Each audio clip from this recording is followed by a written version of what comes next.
Residents of KwaZulu-Natal will only know if they will have a second Metro Municipality next year.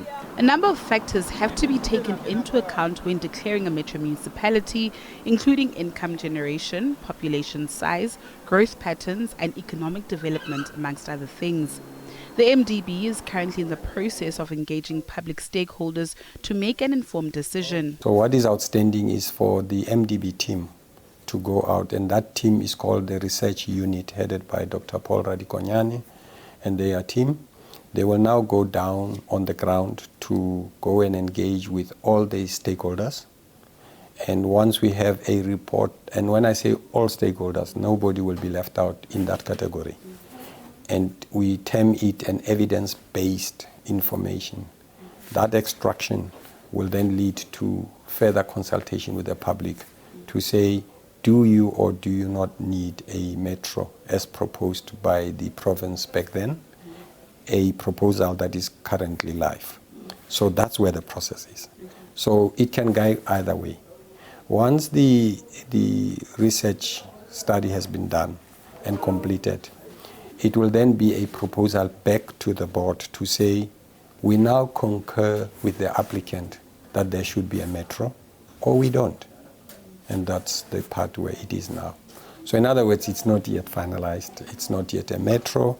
The MDB is also preoccupied with determining the redetermination of other municipal wards in the Eastern Cape, Free State, Limpopo, Mpumalanga, and the Northwest.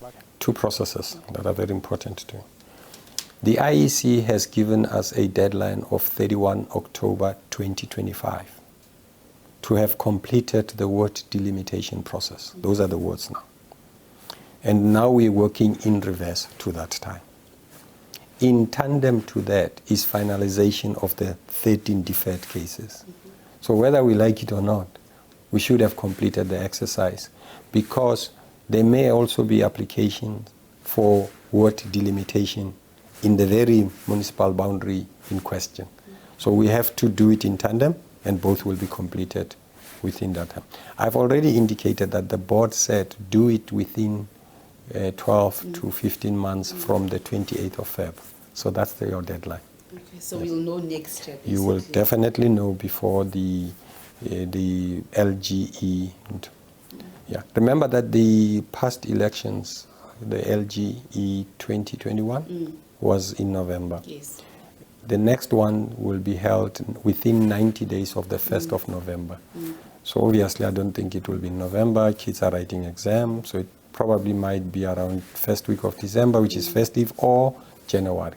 This process is high on the agenda of government. An interministerial committee, which includes the departments of COGTA, Water and Sanitation, Electricity and Human Settlements, has been put together to play a crucial role in overseeing the process and dealing with the political implications of the demarcations. That team has been put in place, comprised of various government departments, so that matters of demarcations should not just be demarcations for the sake of an exercise every 5 years before the elections. Our preoccupation at this point in time is to consolidate largely municipal entities that are basically in existence, so that we can resolve related systems and problems that are there. And no wonder why, as I'm speaking to you, I think you might be aware that we are basically all over the country. We've been to, as the ministry, we've been to Eastern Cape.